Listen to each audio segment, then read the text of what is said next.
Hey, what's up, guys? It's Jeff from Wunderdog Sports. Check out the new digs. I actually moved my office this week to another part of my home. Give you guys a different background just to mix it up. Hey, in this video, I'm going to talk a bit about expectations and specifically the importance of sample size when looking at results in sports betting.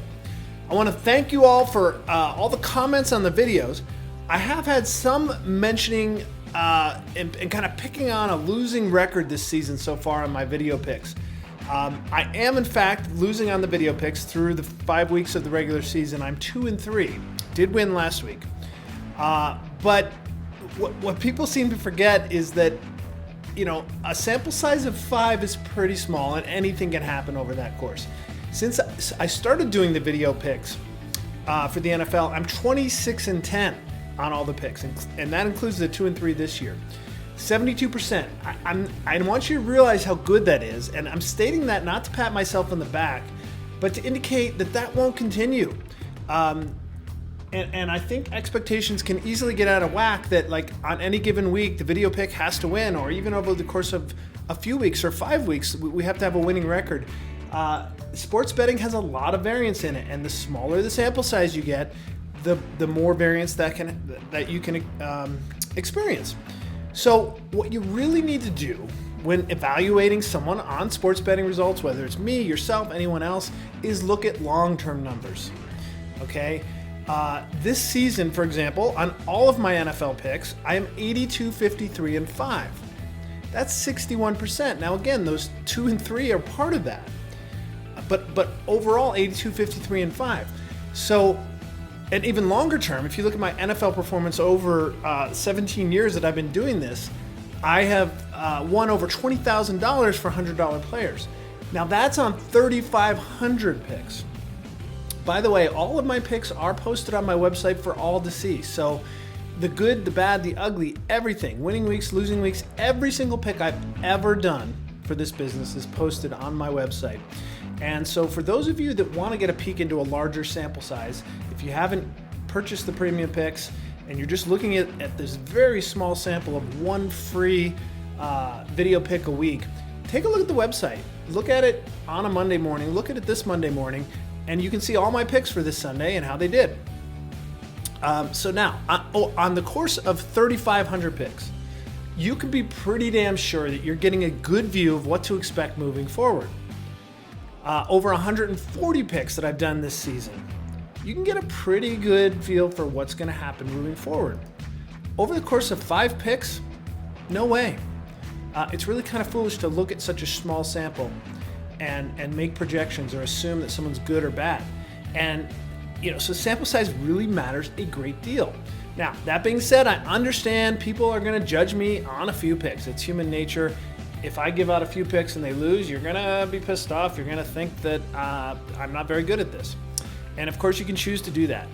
Just be aware that you're taking a big risk by drawing conclusions on such a small sample.